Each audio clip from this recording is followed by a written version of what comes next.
Hi. Hi, don't scare everybody. Hi, so welcome. I think this is our first training of Flex for the districts, at least at CCC. Maybe Los Medanos and DVC had an 8 o'clock, or maybe they had things yesterday. We're just very happy to see you all. And we have to get out of our summer, want to be in summer still. That's really tough, and get into and geared into beginning our new semester with a student-centered equitable start. And so you should have had a little announcement on your screen letting you know this is being recorded. My Wi-Fi is a little bit spotty right now. I might have to hide myself for a bit just so you can hear me. But we're going to try to get through a mini module. It's the way that Brandon, also instructional designer at Contra Costa College, and we'll give a Flex workshop right after this. It's the way that we set up the professional development for our distance education at Contra Costa. And I'm going to go ahead and share screen here with you all. And so you can always find our work within the DEPD. And let me I'm going to give you the direct link to this page here. Let's see if the chat's working. It's always a good test. So, and then here's the other. Let me see if this will work. Let's see. It's a test so that you can see if you actually have the newer version of Zoom. So the first one's what we call the bare link. Bare links are normally not accessible because a screen reader would read it twice. And so that's the short version of why that's not accessible. The second version that you got just says DEPD, and that's a hyperlink. And so note that I didn't say click here and hyperlink here, because the screen reader will sometimes, some of them will put everything at the bottom of whatever your content is and just have all of the hyperlinks for the students. And if all of your hyperlinks read click here or link, then students don't really know what that is because it's not a descriptive link. And so welcome everyone. So again, if you can click on the second one that says DEPD and it opens, that means that you have an updated version of Zoom. If you click on what says DEPD in the chat and it doesn't do anything, that means that you need to update your Zoom. So that's that little test that I like to do at the beginning of the sessions. So mine says, both of mine say access denied. Why do they say that? They shouldn't. I know why. You stare. So it could be that this is the first time that you're with us here at the DEPD and that you're not enrolled in the course. So what I'm going to do is I'm going to give you the self-enrollment code right here in chat for anybody who's joining us. I'm going to give it to you as a bare link. So forgive me if you have a screen reader and it's reading it to you twice, let me know. And I will take the extra second to place it in a hyperlink. Yes, Liana. Monica, the DEPD wants to take me to re-sign in. Okay, re-sign in. That's good to know. So, let me I don't know if I should do that because I don't want to get out of all of this, but it wants me to go back into my system. It did the same thing for me. It did. Okay, so let me stop share right now and let's try to figure out how many of you, when you clicked on that, asked you to re-sign in? Couple? Two? Mine did not. Yeah, Okay. he asked me to, then they have permission. So when I sign in, he sent me to my Canvas. So I was gonna ask, is the link to open my dashboard? No, it's to go directly to the page. So now the second link is a self-enroll. So if you've already been in the DEPD, you don't need to do that. If you click on the link or the DEPD hyperlink and it's telling you to enroll again, it might be because we have that second authentication thing now, right? I don't know if you've noticed that you have to sign in and then it sends you a code. And then unless you do something, it's going to ask you to put in the code and then they'll let you in. So I would say that if you have a second window, go ahead and try that. Or if you want, you can just wait And then we can try to figure that out. But it's good for you to all tell me if you have issues or any glitches with something like this, with just clicking on that link and having it open on a separate window. Yes, Brandon. Oh, it made me sign in as well, but you just click sign in and it took me right to your page. So we're Yeah. good. You sign in and it should take you to the page. And Okay, again, yes, Can I that, sign in? go ahead. Yeah, I signed in, but it took me to my dashboard. So I'm looking for the page that you're talking about now. All right. The DEPD. Do you still have the chat open? Can you still see the links on the chat? Mhm. Click on one of those. Well, I did. And it still did? Yeah, I'm in my dashboard. It takes me to my dashboard. All right, well, Mr. Dodo, we'll figure it out here. All right, so let me go ahead and share, and it takes you straight to the dashboard, huh? To this Okay. here? Oh, yeah, now it's. No. Okay, so I'm going to give you, share with you the link. Let me move us to the DEPD. I'm gonna get out of this because now it's messing with me. Now it is, okay. So this is the link to the DEPD homepage, which we need to update, right, Brandon? Did you notice? But the good thing is that it still has some of the stuff for our appointments, which I think we're still gonna keep, right? And then it does have some flex information here. It does have the link Oh, to so I know the, what is happening, Monica, for me at least. what's happening. I use two different browsers. I use a browser for school and a browser for my personal stuff. Uh-huh. So all the links that you put in there go to my personal browser, which Okay. is not recognizing me as something being logged in because I'm not in that browser. So now that I went to the other browser, I'm the DEP canvas, but I need to find the page that you're talking about. This Okay. page. I'll put it again in chat, the page that I had there. So I'm going to put it as a bare link, just to make sure that it does go through. Let me see here. All right. So let's see if that takes you straight to the overview page that we have there. Yes. And yes, if anyone needs to have a little chat with me after the workshop, I'm happy to stay on a couple minutes more, definitely. And Liana, did we cover your question? Oh, we can't hear you. Actually, when I go in to authenticate my credentials to put in my everything in my password, it's now saying like I'm not authenticated. And I just actually I fixed all my stuff yesterday with Daniel. So I'm afraid. Yeah, it could be a browser situation like Carlos Manuel's. So if you've been using a particular browser or different like Chrome instead of something else, Firefox, then sometimes it still has that memory of the old stuff that didn't work before. And the thing is that sometimes we have an automatic.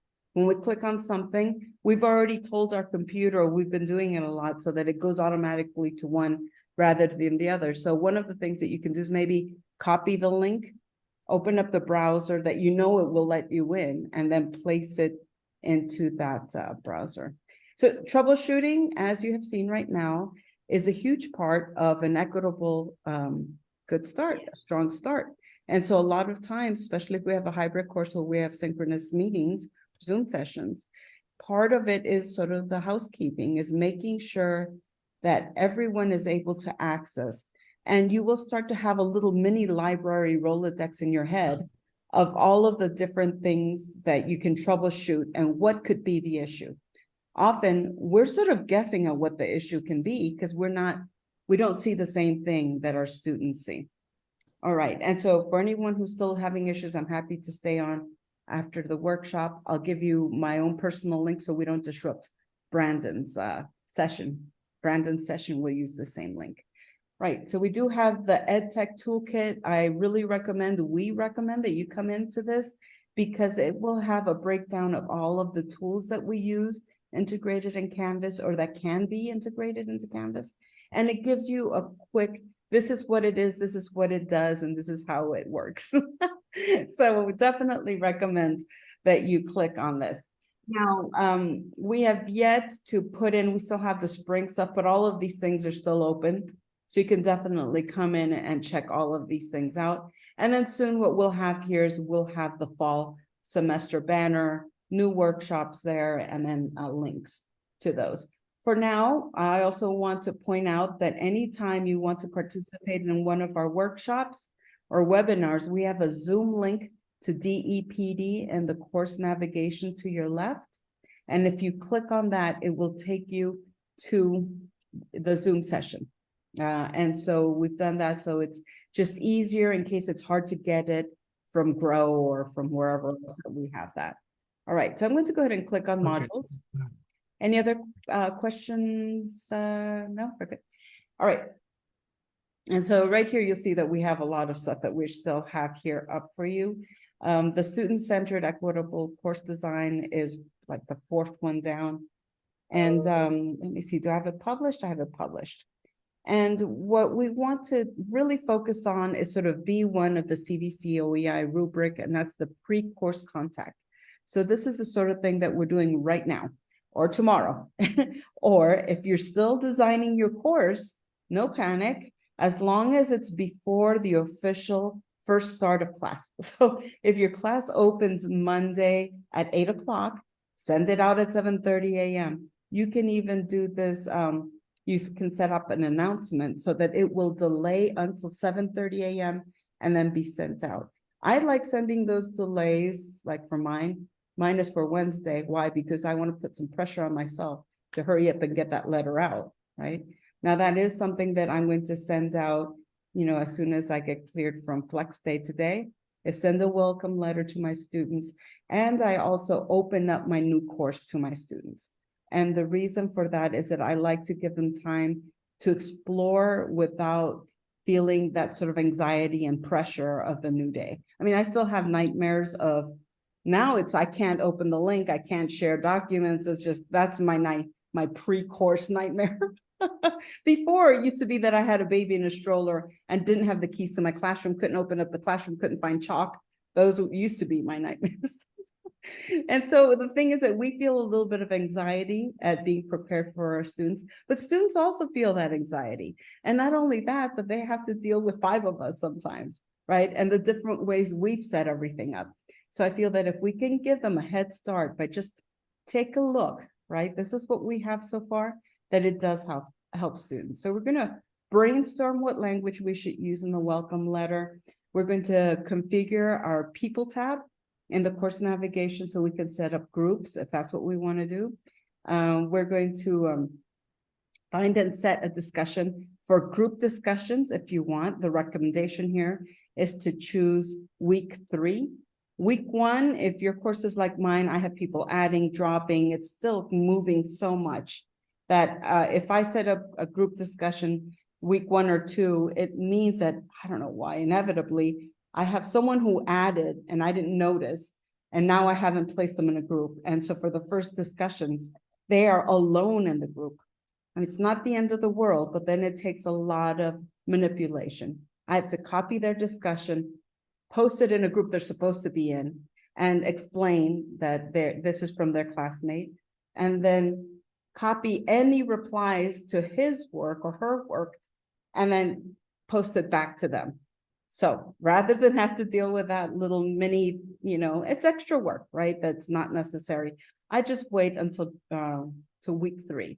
Once my class is settled, my roster settled, to set up the groups. We're going to find where we can set the until date for the assignments. And, those are important in case you are generous and have all of your assignments open till the end of the semester. You need to realize or know or acknowledge that our courses don't close the last day of the semester, right? The course closes sometimes a month afterwards.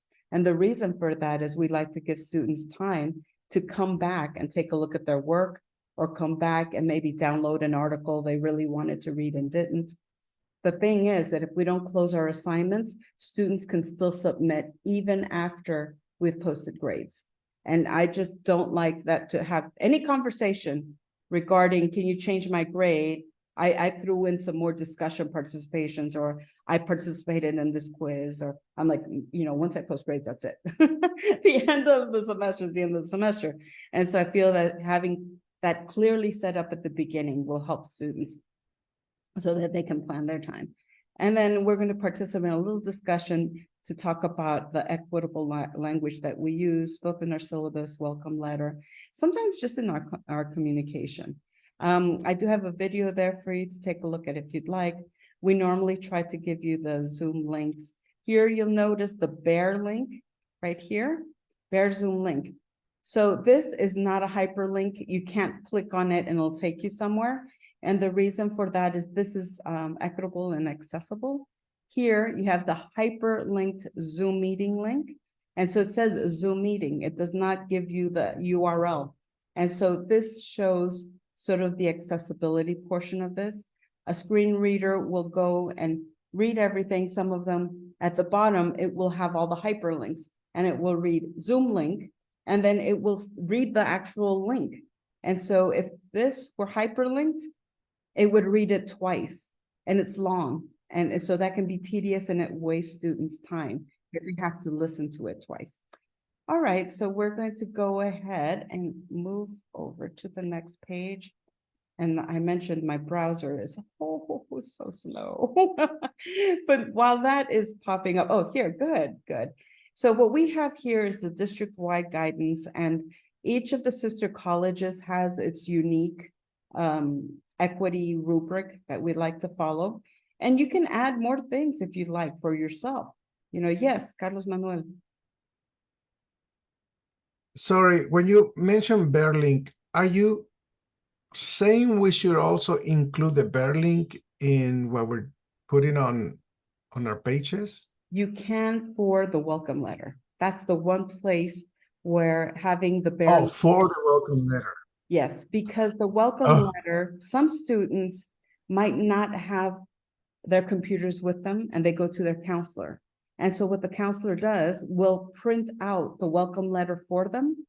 And so if it's a hyperlink that says Zoom link, they don't know what link that is because they can't click on a paper is kind of the logic there. And so, but if you include the bear link in the welcome letter, they can go ahead and retype it if they have to. Am I making even sense? No, it makes sense. I just Yeah. thought I suddenly started thinking, wait, bear links for everything? No. Oh, I'm so glad you entire gave course that. is full. Brandon is also like, what? No, we do not want to give that message out. No, that'd be a little bit crazy making, right? And it would defeat the purpose of not having the screen reader read things twice, because then it would read it with the hyperlink and then it would read it again with the bear link. So yes, no, we're not. I want to make sure that's absolutely clear. We're not making that recommendation. It's just the welcome letters, the pre-course contact, and often, especially new students to Contra Costa or to our colleges, may have a counselor or parent or somebody else print out the letter as a sort of checklist for them. And then if it's a paper copy, they don't have the clickable link. So let me ask you this. So my welcome letter doesn't have Zoom meeting information because I do that in the actual syllabus later on, but it does have a lot of links to, like, you never taken a non-class. Here are the tutorials. Here is this. So there's about 8 different links included in the welcome letter. You do not need to have bear links for all To of put all those. this 8 different bear links for each other, I just think it's going to be overpowering for the No, you don't students. need to do that. Not at all. So that's not something you need to do in your welcome letter. Have hyperlinks for everything, but you might have the bear link to the course, because then they can go online, even if it's on their smartphone, they can go online and then they can access your course. And then from there, they can get all of those hyperlinks to student services, DSPS and all Right. that. Okay, got it. Thank Yeah. you. And then here, you don't have to stay with, like, if you're at TVC and you like the Contra Costa, we kept the Peralta equity rubric. It's the original.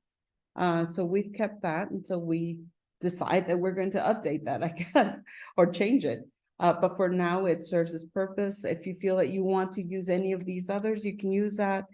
Most of them will contain what is necessary, and then most go an extra step. So you can also go an extra step in terms of what you consider for yourself to be equitable, right? And so I'm going to show you here a dashboard within equity and Fresh Start is sometimes is including even in our dashboard, some sort of image that draws the student in to participate or to open or to click. And so most of my courses have something like that that's relevant to the course. These, I used to make actual designs and use Canva to make a banner and everything, but I just don't have time to do that every semester. So now I just find an image that sort of represents what the course is, and then that's the image that I include. You'll notice, see, we do the same for IOTL, Faculty Resource Center, very simple, but yet it's kind of tells the student what it is. If we don't do this, then we have courses like this that have just you know, the square, a color, and then it says right here what the course is. And that, although it's correct, it's not very inviting and it's not personalized. So I do encourage you to do that if you'd like. And it's a very simple thing to do. And I'll show you where you do that. I'll click here on this course because I can show you some other things. This course begins tomorrow. Yeah, but I've already sent them the welcome letter. And this is an example of this one that was sent for these students. This particular course has live Zoom sessions. It's a hybrid course. And so for that very reason, I have right here, important, we have our first live Zoom session at 11 a.m. It is a required meeting and it has the hyperlink right there. And so this letter is an announcement within Canvas. It had a delay on it so that it went out at a certain time. That way I didn't have to worry about doing this on top of everything else I was doing. But this was pretty much just copied and pasted into Outlook. And that's where I had the roster for all the students. So my students got their Outlook message, right? And then I opened and published this course so they would have access to it. As soon as they get the welcome letter, they would have access. Now, if you can't do that, you can also give them a heads up, right? And so our class does not officially begin till Wednesday, August 16th, right? And then I tell them, I hope to open the course. I don't promise I'll open the course, but I tell them that I hope to open the course early so that they can take a peek at the first modules, policies, and requirements. And so that I feel that if they're familiar a little bit more with the course, that we might have a smoother start. Yes, Carlos Manuel. And then It's open in the course. Sorry, it's open in the course as easy as going to the settings and changing that date to an early date. Absolutely. Is that it? Let me show you settings. So the settings is the hub of everything that you want to change. For example, like as Carlos Manuel pointed out, this is where you include your image. You click on the three dots right there. There's and normally it comes as a blank card. You click here on the three dots, which are the more options dots, and you can choose an image or you can remove this. Before, we used to be able to choose an image and go into the internet and find an image right away. Now they're not letting us do that anymore. I know, which is annoying because that was my quick way of doing it, and it helped me save time. I would just plug in Statue of Liberty and then that's it. I'd go, we're good to go. And so now I have to, you know, a little bit more thinking about that. But this is where you change that. And then if you scroll down past where it says participation course, you will get the start date. Notice that this course begins tomorrow, but I opened it up Friday. So I sent them the welcome letter and I told them, you know, I'm going to try to open this as quickly as I can. Please check it out, right? And then I did open it Friday, and it ends December 19th, although this course closes, or the course itself ends December 6th, but notice how it's still open, right? And so that's why the whole until date, so that we don't get, at least I don't get students doing that. Terrell, I think you need to select section or edit. Okay, so you mean right here, right? Right here. So here you have the options for term and course, right? So for mine, it's the course that is selected. If you, when you come to this, if it's the term that's selected, then you can go ahead and select course. Is that what you meant, Terrell? I think you're in there somewhere. No, I meant if you scroll back towards the top, if you look at right next to course details, the second tab over is sections. Oh, yes, yes. Okay, here, sections. Sections. Then if you click on your section, I've had to edit the date on that section as well. Oh, you have? That's interesting. I haven't had to do that. So right here, you go into, It may be that was a bug that has been fixed in the last couple of years, but when I first started opening That's- this up early, I had to do that or else it wouldn't actually change the date. uh-huh. I don't know if it was but it could have been, something that they made better later. Yeah. So James Eystone kind of walked me through how to do that, but Uh-huh. it was 2.5 years ago now. So maybe Yeah. you don't have to do that anymore. It may have been improved. Yeah, I think it was improved. And so, kudos to having that special backdoor kind of training because most of us just suffer through it and complain. But I think that they did just because they do take our suggestions, right? And so I think that this is where they tried to fix that particular bug. Well, I just went to my course that starts on Monday because Uh-huh. I opened it for this weekend so they can see it. And Mhm. I did what Carol says.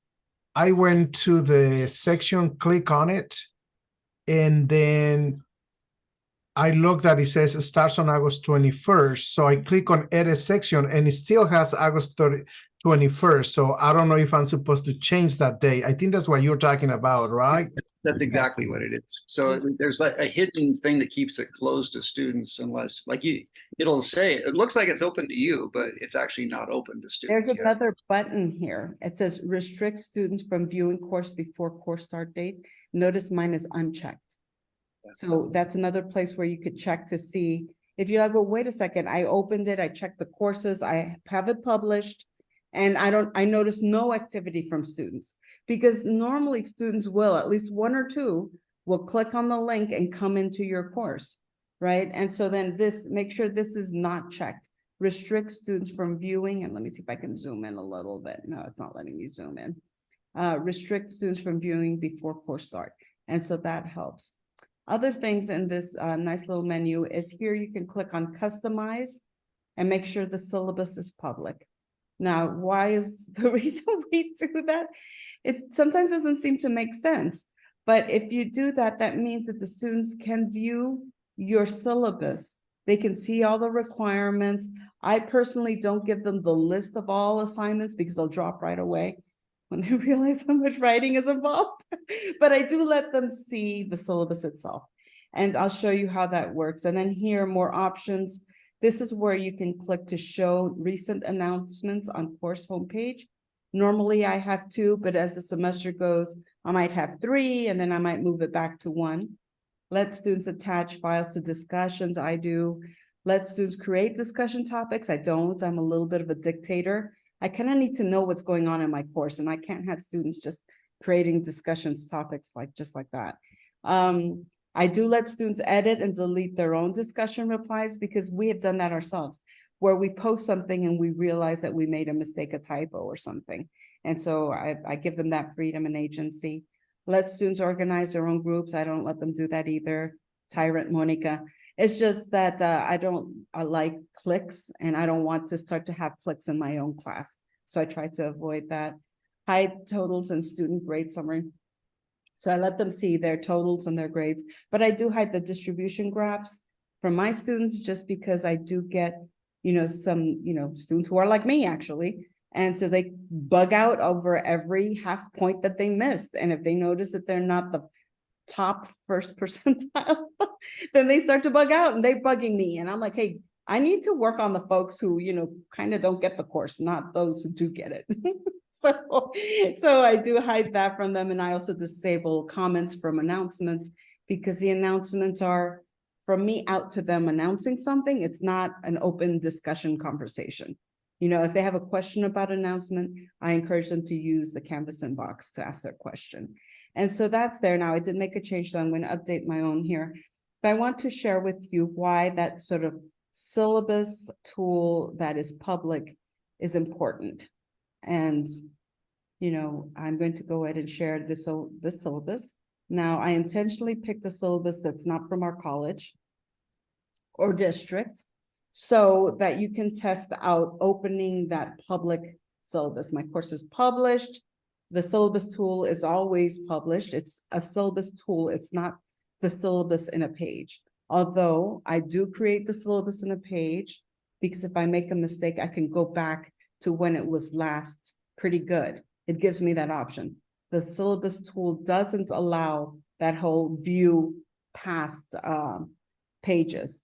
Now here, in terms of equitable image representation also, this course is an intro to ethnic studies, and we have chapters on gender. And so what I have done here is found an image that I felt would be inclusive for all students. So students could see themselves represented somewhere within this flag.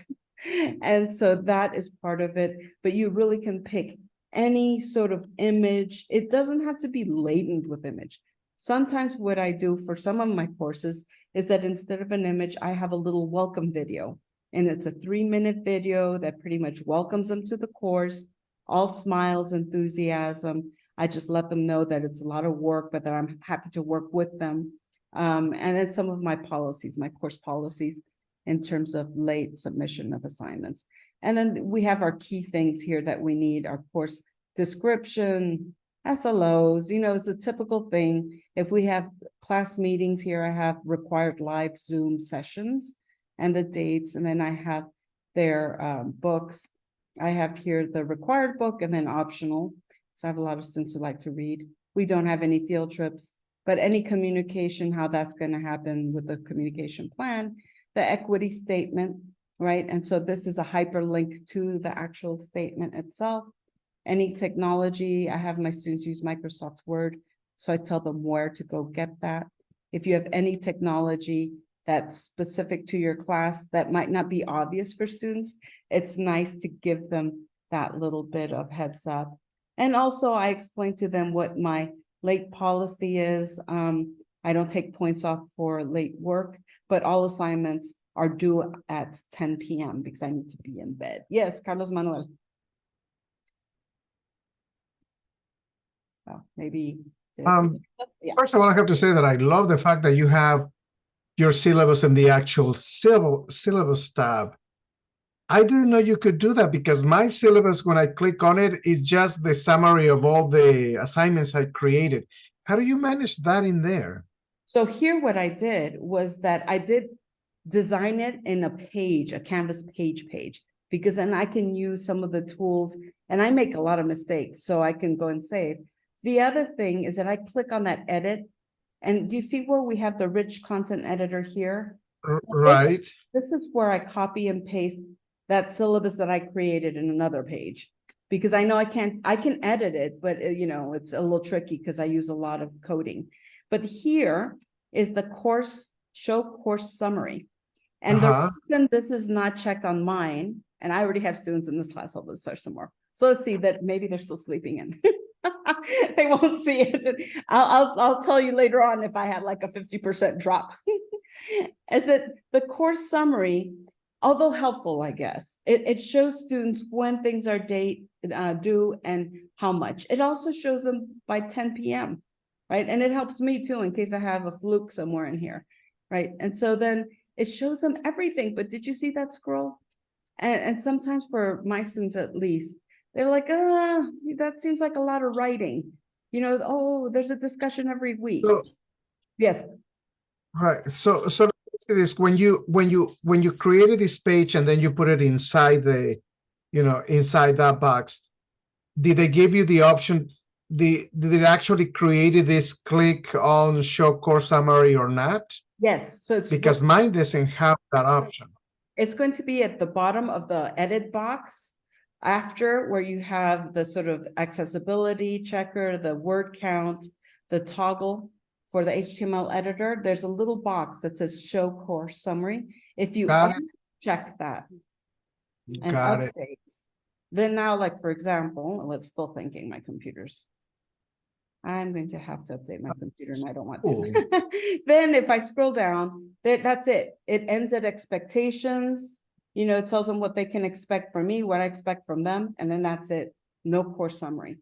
So that's the way I do it. Now, and you have very dedicated students, they might not drop simply because they see it's a lot of writing or whatnot.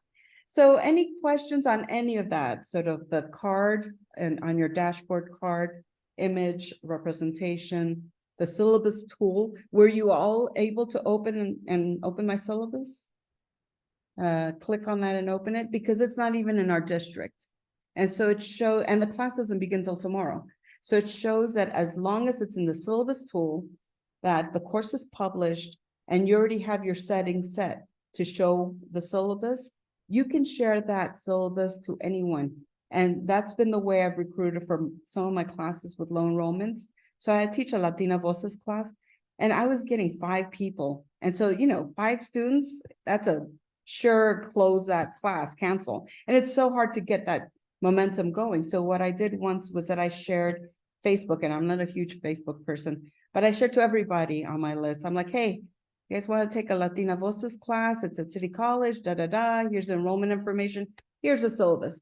So they were able to click on that, go right into the syllabus, and then see sort of the feel for the course. And sure enough, that course filled right away, and it's not ever been low or canceled since then. And this happened years ago, before COVID even.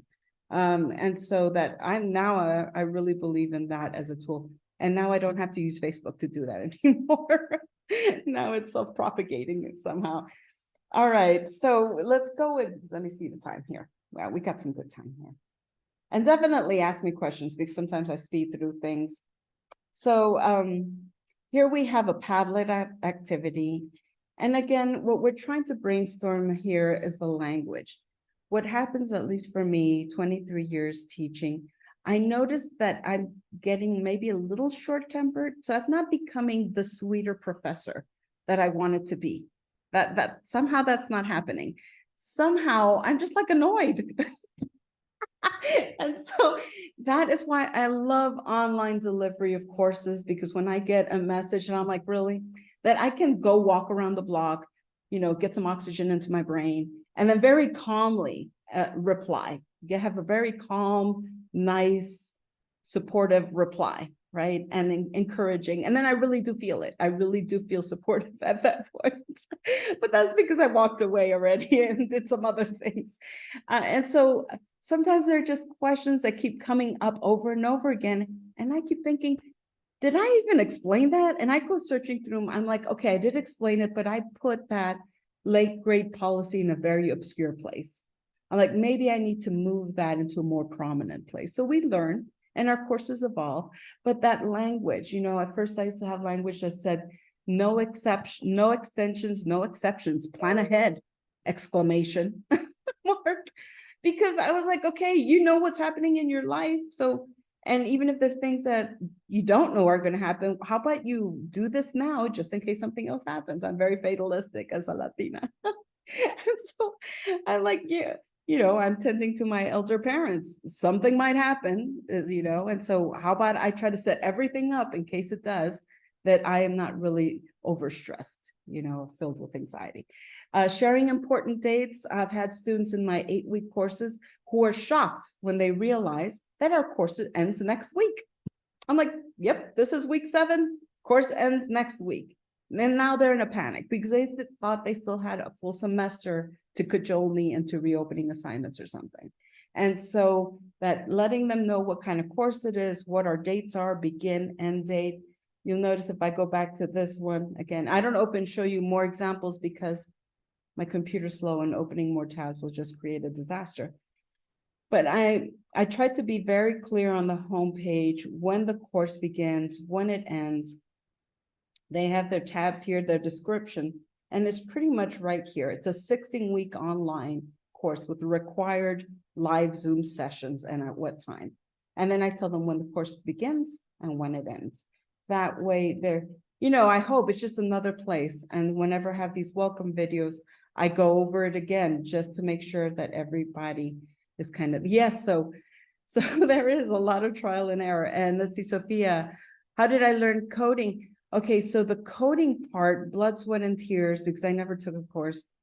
What it is probably Brandon is in the same. We open up the reveal, I call them reveal codes, but it's the HTML, and no, steal as much as you can, please. This is what I love about the online teaching community, is that people are really generous with their work and with their techniques and their ideas, and they're happy to share. I've shared entire orientation modules with folks. I've shared certain discussions or activities with folks, and I know Brandon has shared loads and loads more than I have. And so it does help. And so all it would be is that like say here in the edit, I go into edit, and then I go into the, this is what I did that's why I was saying that I used to make a lot of mistakes, because I go into the HTML code, which is that little less than / greater than symbol at the bottom right. And that shows me all the coding. And now we have it better because it's the pretty HTML. Before, this is what we used to see. You remember, Brandon, the good old days? And I so, like the old days better, to be honest with you, but yeah. yeah, you do But like I- this one better? It's easier for me to follow with less Is it? distraction, so I can read it much quicker. Ah, see, I so we've think got so. someone I who was can, gonna ask you about your expanding tabs. Did you alter the width on those? Did you just go in there and just change the PX? I just changed the width, yes. And so it's a lot of playing, but I think course design can be fun if you've already done the essentials. If you sent out your welcome letter, you already have your assignments, then you can go back in and then play with the little things. But there's certain codes that start to pop out, the image, right? The source SRC, you start to recognize lists, the LIs, the division for something new is happening, iframes. Those are normally videos, or they can be Google Docs that you frame into the page. I used to be able to put websites that I found that I liked. I used to be able to frame them in Canvas, but I think I forgot how to do that. And then, Most of those lost the capability to do that. They yeah, deny it. yeah, the padding is, you have to practice a little bit. We also do share codes. So if there's like button codes or codes that you want, we have them in the DEPD, I think under tools. And Yeah. so you can find that sort of HTML coding for that. All right. There's And also so a ton of stuff in Commons. You just search HTML codes in Commons, a whole bunch of stuff will pop in. a lot of things. Yes. And Carlos Manuel, please. Yes, go ahead. Sorry, before you keep going, since you're looking at Padlet, I don't know, this is not a discussion for this, but I want to bring it up, especially to Brandon, because he loves Padlet. I got an email yesterday saying that my Padlet account has been deleted. I do not know what that means, Oh, but I thought I would bring it up because I'm going to, what does that mean? I use Padlet, but I just got an official email saying that it has been deleted. I wonder So- if that's a And it was spam from email. Padlet? Hmm? Was it from the Padlet folks? Because I didn't delete you. No I didn't clue. either. It's just there. I haven't touched it. I just saw it. I'm like, I will bring it up to the people. I'm gonna check Yeah. real quick for you. Yes, and because it might be also spam. I've been getting weird things telling me that they deleted my Adobe something or. So what we're gonna do here is that you can either jump right into this here, or let me go ahead and click on this and give you this link. And this will be a good test. If from yesterday when I checked out everything to today, it's gone. It'll be a good test for us to see what's going on. So there are two places where you can participate in this Padlet, and let's see. Yes, so in the Padlet, the way that it operates, either from its own link or out here, is that you scroll to where there's the blue add sign or symbol. And so that's the add or plus here. And then if you hover over it, it turns into an edit icon, which is that pencil. And you can go ahead and click on that pencil. I always think it's a pencil. It could be a pen. It opens up a little panel that looks like this, and you can just type in your subject. I always like to include little images or something like that here, and then you can type whatever you want to type here. We have here, here's the Peralta Equity rubric that we've developed at CCC, and so it's there. It has the bare sort of the each rubric criteria, not all full description here. And then here we have language to include in a pre-contact welcome letter. We encourage you to come and add something to that. You can click on the plus icon right here at the top, right underneath that banner, and include something that you do on your welcome letter, or maybe it's something you would like to do. And you're just wondering, is it appropriate at that time in the pre-course contact? Or should that information also be included somewhere else, right? I like to copy my welcome letter and put that in the orientation module, because often I get students who add after I sent out the official welcome letter, or they don't check that Outlook message. So they're not receiving my welcome letters and everything because they don't have it linked up. They don't have their notifications set. Another language to include in your welcome video. Many faculty send out a little welcome video, 2 minutes. Just, students really can feel our warmth when they see us. They can see, like for me, how goofy I am, or how I don't really comb my hair before getting on Zoom, or whatever it is. So it humanizes us. And it's the same as if they walked into our physical classroom. They would actually see that Monica doesn't have shoes that match. That sadly has happened more than once. And so then here you can include, you can include anything that's pretty funny. Some folks do include their pets, and so I think that's always cute. I would stay away from going and doing workout and then coming back straight from workout without changing and then doing the welcome letter. That maybe that might be a little bit too personal. And then language that you can use in your syllabus tool. So here's that example of no late work accepted, exclamation, all caps. All caps is not accessible. It's not equitable, right? Late work policy. You matter. So I love this, when you are valued and your experiences matter. That really helps, especially when we're having our students, like in political science, I have them do some introspection, right? Also, they have to give me facts and all of that, but they can look inward to see how they have dealt with whatever it is, affirmative action, how they feel about a woman's right to choose, all of that. So they can do introspection, and their experience is valuable, and then they share other things. So what time? We've got time to do this now. If you feel that you would rather express this verbally, then we can do that. Or if you would like to just move on to some, like, I have to set up my course and this is the thing that's holding me back, we can do a bit of Q&A. We've got about 15 minutes. So I'm going to stop share just so I can see everybody and see what it is that you would like to do. This is your webinar. Let me see. So do we want to do quick troubleshooting Q&A? Put me on the spot and get Brandon to help me. No, would you like to talk about some of the things that you include in your welcome letter or in your syllabus that you feel has helped students in the past? Oh, thanks. Yes, who designed this Padlet? Was it you, Brandon? No, it wasn't you, it was me. See, now I don't even know what work we do. That is how generous and sharing we are. I've made so many Padlets, I can't even begin to. Right.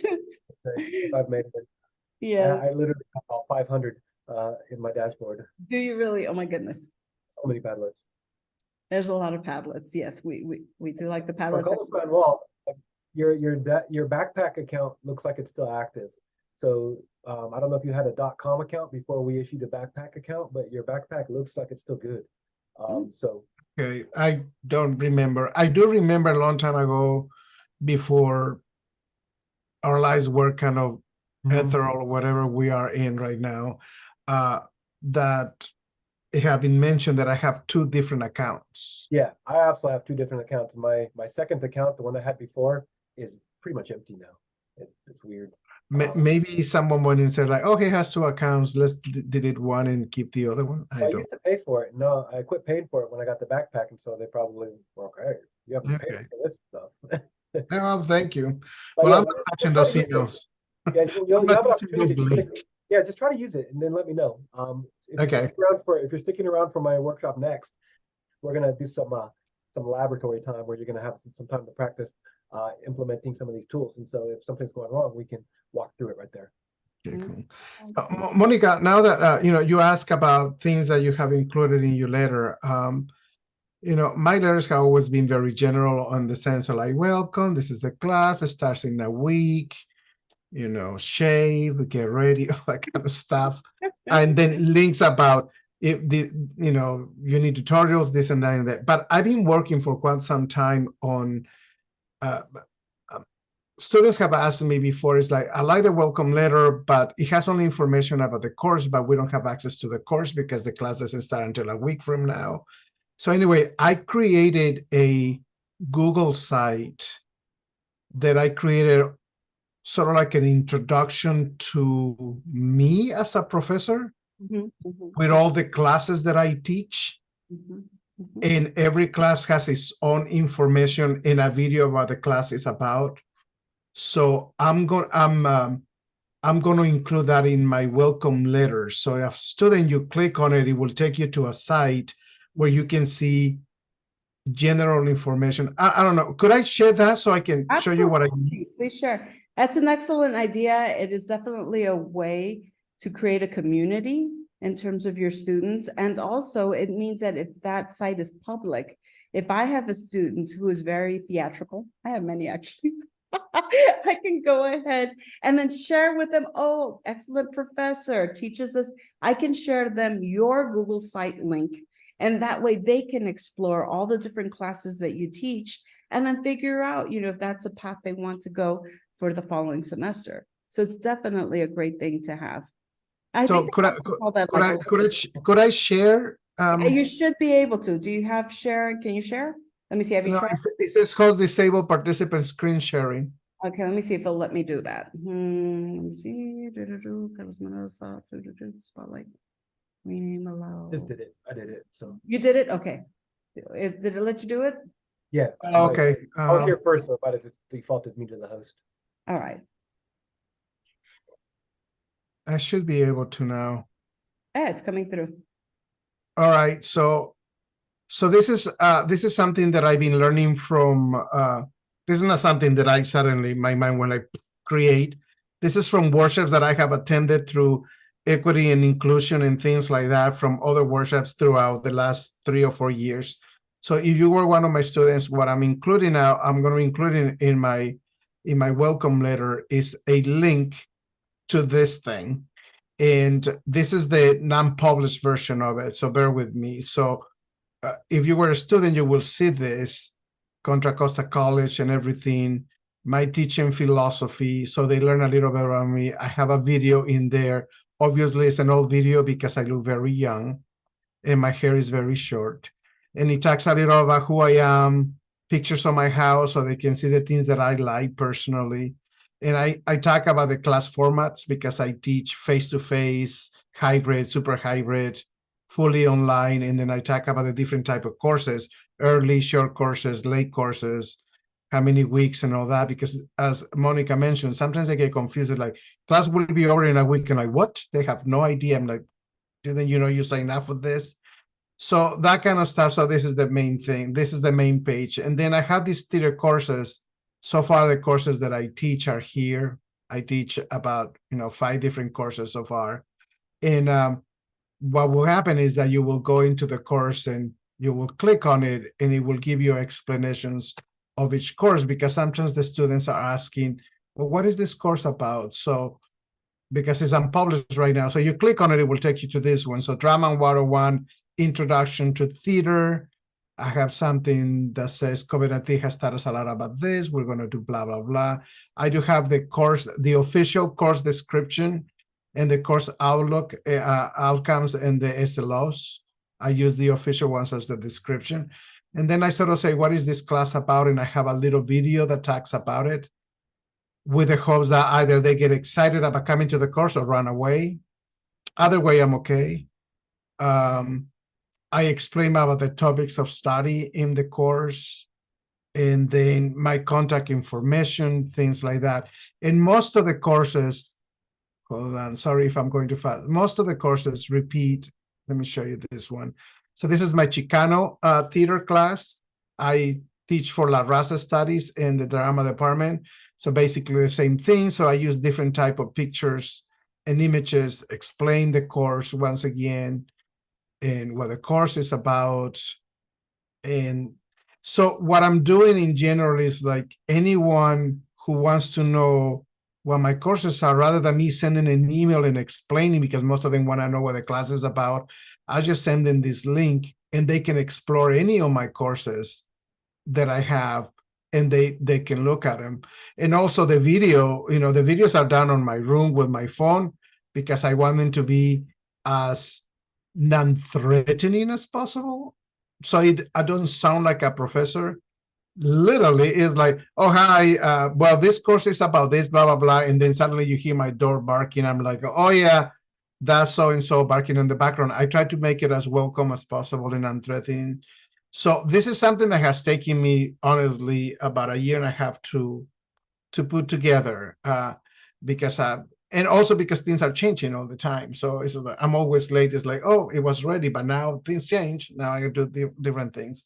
So this is something I will include on my welcome letter now, a link to, you want to know about me and overall all my classes. And because it's in the public domain out there, it's public over there.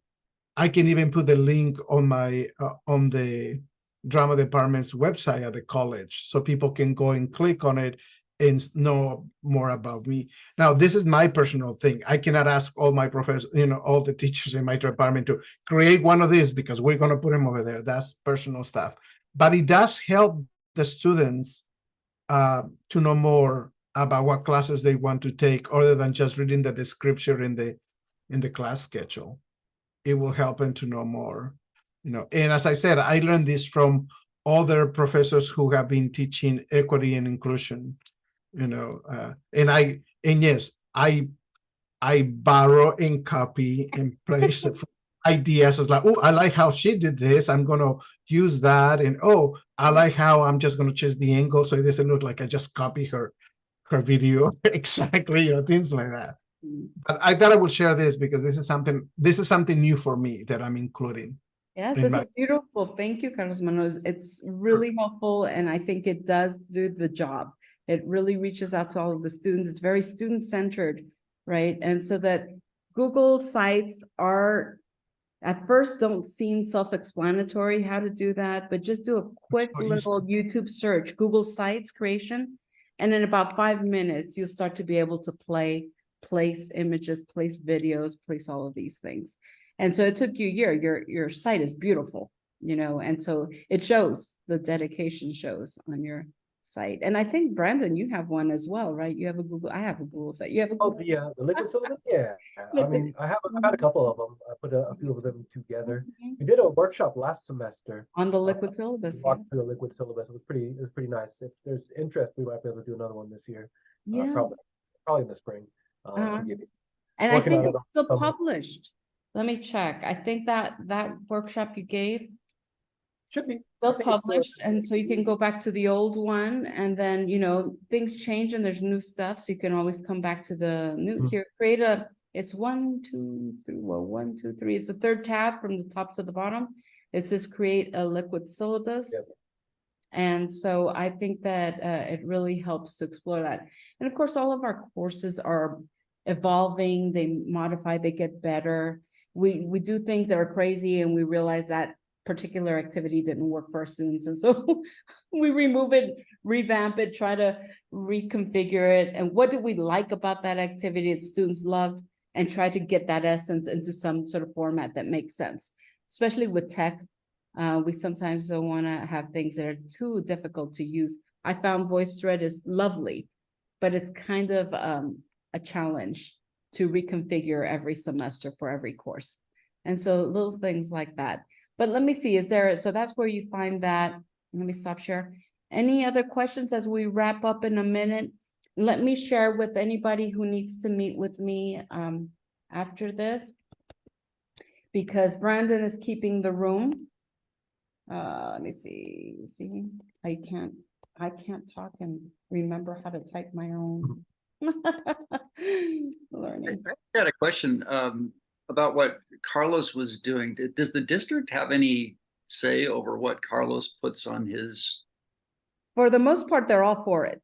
I mean, I think that if we could clone Carlos Manuel and have everybody do something similar, we would, but we can't force anybody to do it. No, I'm not that they would force anybody. I'm just thinking that there was a day a few years ago when they were worried about what letterhead we used. It had to be the right letterhead and the right color, and everything had to be absolute matching and perfect. And I was just thinking, you know, if we all go out and create our own Google sites and we use different colors and, you know, I'm all for that, but I'm kind of afraid to Harold. ask. Academic freedom. Terrell, Academic freedom.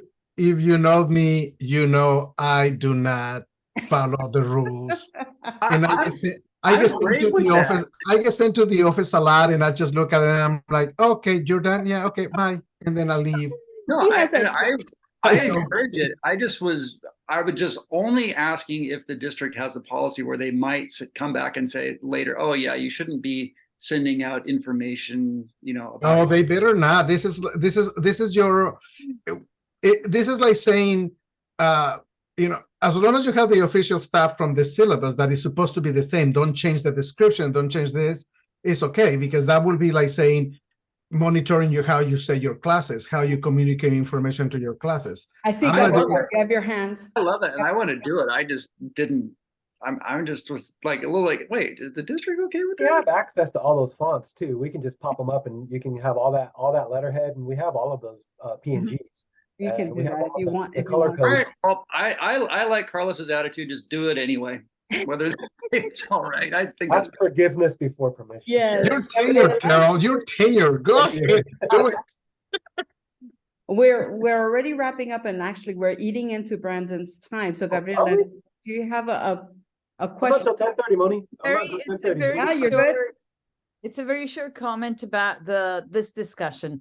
Terrell, I think you're thinking about, there was this discussion and it had to do with branding and marketing. So that's for the public facing, for the stuff that shows up on the website, so that the website is not, you know, it has some kind of integrity. It's not, each piece is different.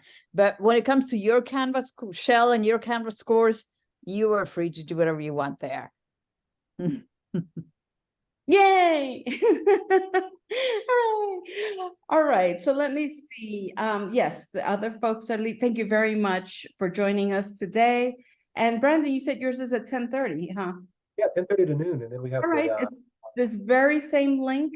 If you want to hold on to that link, all you have to do is move your cursor to the top left hand. There's a green shield. Click on that and then copy that link if you don't want to have to go and find it somewhere else. And it's also in the modules right there. It says Zoom link, and that also will take you to the workshops. I shared in chat my own personal Zoom link. So I'm going to close this off and jump into the other one. If anyone has any other questions or any troubleshooting or anything, I'm not a Canvas system administrator, so I do have limits on how much I can do. But at least I'll make a note and we'll try to see if we can get James to help us. All right? Okay, again, thank Monica, you I'm gonna very follow much. you there for, Pardon me? Monica, I'm gonna follow you there for a very short That sounds question. good. That sounds wonderful. Okay, well, take care. Have a beautiful day. Bye. Bye.